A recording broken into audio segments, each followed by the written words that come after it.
So these are 6 frugal habits that I have that I'm not ashamed of, even though some of them are really weird and a lot of people don't practice this habit and they're thinking, what's wrong with Ronke now? Why are you doing this?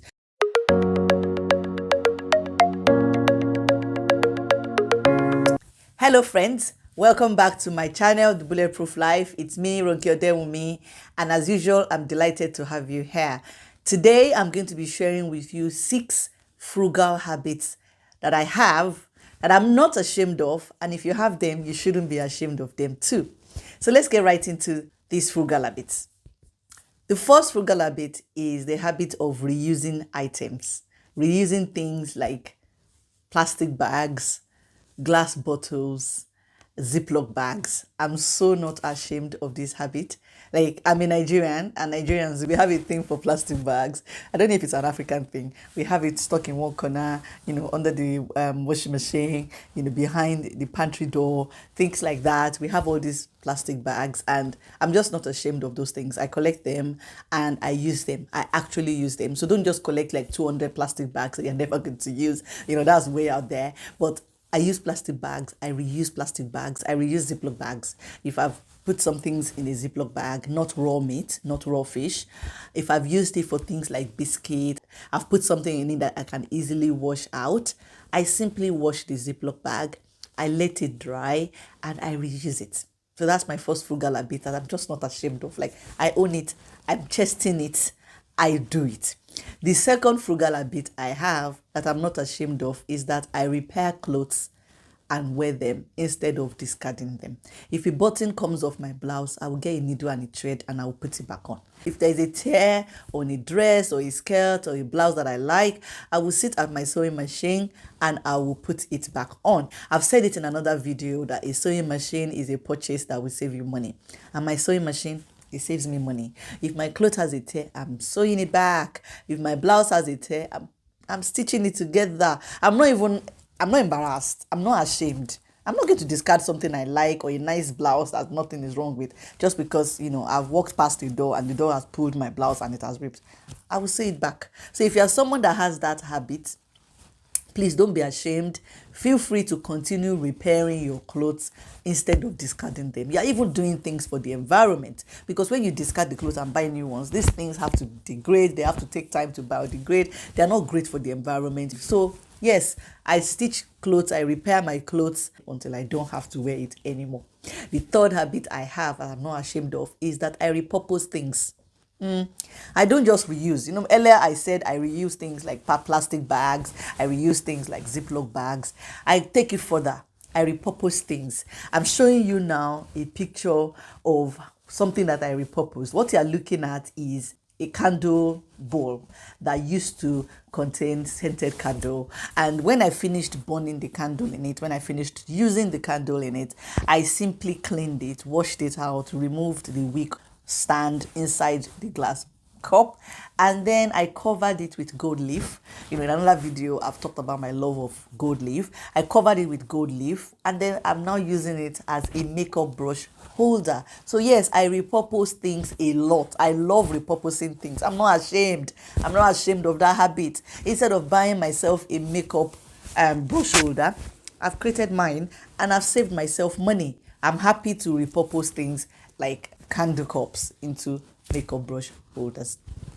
The other habit I have, this one, I think it probably irritates my husband a bit, is using things till they finish. Use the last drop. Bath soaps, toothpaste, creams, dish soaps. I will use the last drop. When my washing up liquid is finishing, I will add water, open it, and then use it to wash a set of plates once and for all. If a toothpaste is running out, I will press it until there's nothing left. So I use up things. I love using up things. I hate wastage with a passion. I use things to the last drop. When I give my children food, I don't start them out with a big heap of food. I start them out with a small plate and I say, ask mommy for more if you want more. And before you ask for more, you will eat every grain, everything on that plate. I will do the plate like this and there will be nothing left before I give you more. And my girls have gotten used to this. We don't waste food in this house. So I use things till they finish. I use the last drop of everything up before I replace it with a new one. Thrifting. Thrifting is something that I do. Yes, I go to charity shops to look for nice things, like books. I buy a lot of books from charity shops because I'm a bibliophile. I like reading books. I'm an author. I've written a book. So I can't always afford to buy new books. If I want to read a novel, sometimes I will go to the charity shop and see what they have. And I've come across really nice books at the charity shop. In fact, I bought the whole box set of Game of Thrones from a charity shop. Somebody came and dumped them there, and the charity shop was selling them at that time for like 10p. This was 2016, when Game of Thrones wasn't a thing like that. It wasn't the whole set starting out, but I kept going back until I got the whole set. And when I picked it up at 10p, I think I bought 5 books on that day. It cost me less than £1.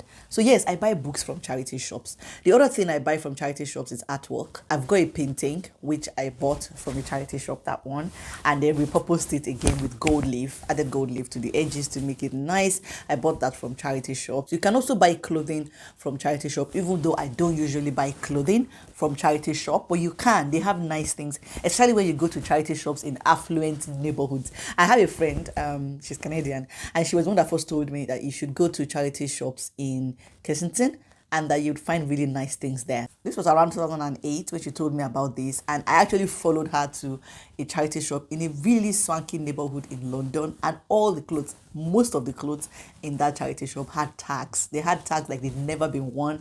They were brand new clothes. And she was showing me and saying, do you see now why you can go to charity shops in nice neighborhoods and get really nice things? But I think since then, a lot of people have cottoned on to that, and that's probably not true anymore, or they've probably become pricey in those charity shops. But yeah, I thrift. I go to charity shops. I just love the whole idea of going in there and not knowing what I'm going to find, if I'm going to find nice things. And you can find things for children. You can find toys for children in charity shops. People just drop them there. And then it also makes you feel like you're doing something good because you're giving your money to a charity and they can do things with it, because the things they're selling they got for free, and then they can use the money you spend there to do good things. So yeah, I love thrifting. I'm not ashamed of it. I love going to charity shops. Lots of books from charity shops, lots of knickknacks from charity shops. Charity shops are just fantastic places. You can get things from there really, really cheap.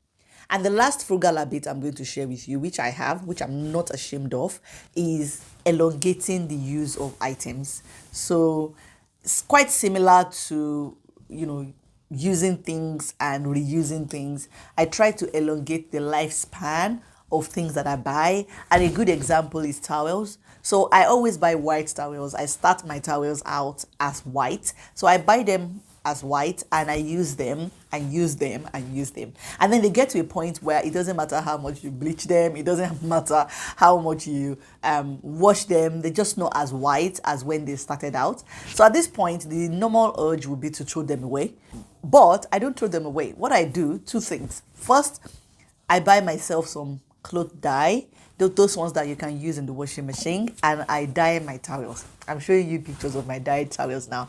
I dye them into blue. Sometimes I dye them into pink. And recently, I'm showing you another picture now. I brought out a white towel, laid it on the floor for my daughters, and I asked them to dye it as they wished. So I filled dye bottles with dye. It was just something to do to keep them busy. And I asked them to spray this towel, and they did. They played with this towel. They had dye all over it. And when the towel dried out and we washed it and the dye stayed, it became my daughter's favorite towel. They love this towel because it's just odd. It's just completely odd and crazy in its color, and it's been repurposed. That's what I use it for now.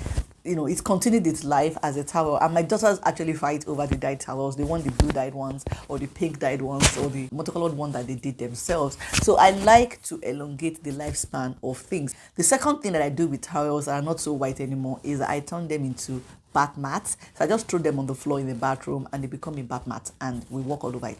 And then after that, it does go in the bin. So after it's served as a bath mat for a few months. So these are 6 frugal habits that I have that I'm not ashamed of, even though some of them are really weird and a lot of people don't practice this habit, and they're thinking, what's wrong with Ronke now? Why are you doing this? In fact, when I started dyeing the towels, my husband couldn't believe it. He was like, you're dyeing towels, just throw them away. I'm like, nah, I'm not throwing them away. I'm dyeing them. I'm giving them a new lease of life. Imagine if you were this towel and somebody says, because you are now in your old age, you should be thrown away. No, I'm going to give you a new lease of life. This is how I work. So yeah, weird frugal habits, but I'm not ashamed of them. And if you have any of these 6 habits, please keep it up. Keep doing them. You're a member of the Bulletproof community, and the Bulletproof coach is here to tell you it's okay. Carry on. Your habits are fine. If there are other frugal habits that you think you should be ashamed of, or you think people will expect you to be ashamed of, but you have them, share them in the comment section. Maybe I can borrow them. Maybe other people who are in this community and reading the comments can also borrow them. I hope you've enjoyed this video. I've really enjoyed making this particular video. If you haven't subscribed to my channel, please do it by pressing the red button on your right. Don't forget to press the bell so you can get notification anytime I share a new video.